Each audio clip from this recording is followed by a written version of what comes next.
Hey everybody, welcome to another episode of Memes of the Week. The best thing you can do for this channel is smash that like button like it's your Alabama cousin, so it reaches a wider audience. Also, before I get on with the memes, first a word from today's sponsor. For you readers of crime dramas, this episode is brought to you by the novel A Noir Story. What happens when murder is the solution and the problem? Find out as a married woman's affair ignites a double crime thriller involving her jealous husband, his ambitious but incompetent lawyer friend, a wannabe rapper, and a security guard moonlighting as a burglar. In a noir story, there are no heroes and there are no villains. There's only the last man standing. A Noir Story is now available on Amazon in paperback for $9.99, and the Kindle version is only 99 cents. Sponsor link is down below. And now on with the memes. Number 1, HBO is casting for roles for the new Harry Potter series, so it looks like another franchise bites the dust. My prediction is that here's the new Harry Potter and Hermione Granger. Tom Holland's a great actor if he kisses her and Zendaya while keeping a straight face. If you think that's bad, then meet the new Ron Weasley. And yes, the wheelchair can fly, as it's magically pimped by his mother. Moving on is the difference between women sniffing out if a guy's on the spectrum versus if he's going to abuse them. 80 to 90% of a woman's attraction to a man is his looks, and the remainder is social status. Narcissism and abusive behavior are not their priority. It's because of this that many end up with cats and eventually want a nice guy to raise their biracial children with. Most women don't mind being abused so long as the abuser is a good-looking male. Number 3, this guy's wondering why there's a dog on his airplane. It's most likely some crazy cooch's emotional support animal. That dog has a look on his face that says, "Mind your business. I paid for my ticket." You know he didn't, and neither did the fatties that got 2 plane seats for the price of 1 on Southwest Airlines. But the real reason the dog is on the airplane is because they wouldn't let her bring a bear on board. Up next, speaking of pets, progressive women in Ohio are facing a horrible dilemma. Do they accept the Haitian immigrants or do they fight against illegal immigration so that they don't get their cats eaten? The real choice is between voting for their progressive Democrat candidate or the life of Fluffy. Here's hoping they choose their pets and become cat ladies for Trump as a result. Unfortunately, I think that they'll still vote for Kamala, though. Number 5, the U.S. military recruitment ads are starting to use men again. Oh, really? Then what's this? Is this a trans woman that's supposed to be a man with a schlong? No sane white male is going to die for his country run by a bunch of commie bureaucrats that hate them. As for this ad, what it really means is that trans women are welcome because bullets don't discriminate. Moving on, with James Earl Jones passing away recently, who's next? I don't know, but we all know that Mark Hamill's mind has already passed away backing the leftoids. My money is on either Billy D. Williams or 3PO. I hope that Harrison Ford lives till 104. But the actor that played the Emperor will probably outlive all of them. It doesn't matter though because Star Wars is dead. And here's the latest Disney announcement for a new Star Wars film. Number 7, unlike Scott Pilgrim Saves the World, if you date this girl, you don't have to defeat her 7 evil exes. But you'll still have to defeat the 7 things men have done to her that altered her brain chemistry. My guess is that her brain chemistry issues are tied directly to having 7 men's seeds swimming inside of her. She'll never be able to bond with anyone again. That means the best case scenario is not to date her and just let her get some cats and go to therapy for life. Up next, here's the look on a woman's face when the woman is happy with her husband. It's not just feminists, but all women hate seeing others happy. Especially wives because they hate seeing that smile on his face and work hard to put an end to that nonsense. Women in their relationships don't want to see men happy, but women outside their relationship don't want to see women being happy making men unhappy. It's all so messed up. Number 9, Matt Cochran says we're tired of suffrage because we discovered that women's primary political concern is ending their own unborn babies. And he says maybe we should end that failed experiment. But let's not forget that women's other primary concern is to subjugate males. I say keep suffrage while men use surrogates and technology to reproduce, and for sexual gratification too. Let women be free to suffer after being given exactly what they said they wanted. Moving on, the entitlement of women is amazing. This woman refuses to date a mechanic because he offered to change her oil instead of paying for her oil change.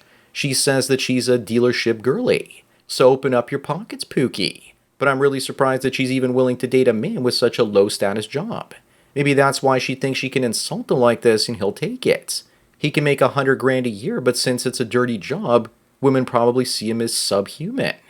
Number 11, mean Michael Smith. He used artificial intelligence to create a fake band, and then he used bots to inflate his streaming numbers and earned more than $10 million in royalties.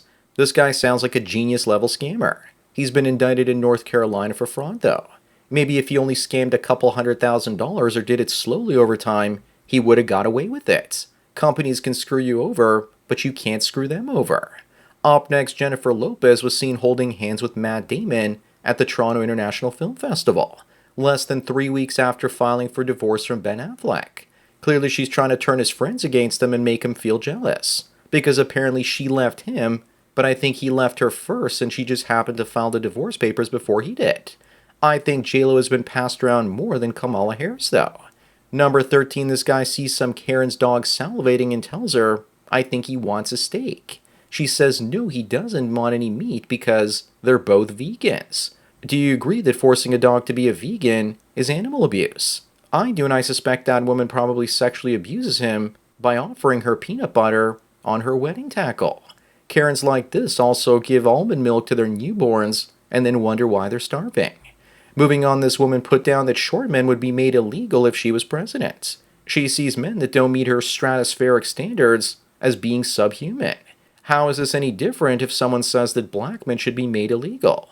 Well, if I was president, fat women would be made illegal, or ones with notch counts over 3. There, I fixed it. If you call out a woman like this, she'll just claim she was joking and try and gaslight you. Number 15, when women say they like many different types of guys, what they don't mean is different types of looking guys. The guys all have to be decent looking. What they should really be saying is they don't care about a man's hobbies and interests so long as he's a good-looking male. If looks didn't matter to women, then why would they spend so much time elevating their looks to try and attain the best-looking men possible? Up next, Hollyweird says that Zendaya and Taylor Grift are the most beautiful women in the world, and that we must accept it. Yet here's some random woman from Whole Foods. But that girl is definitely not what I'll be seeing in my local Whole Foods though.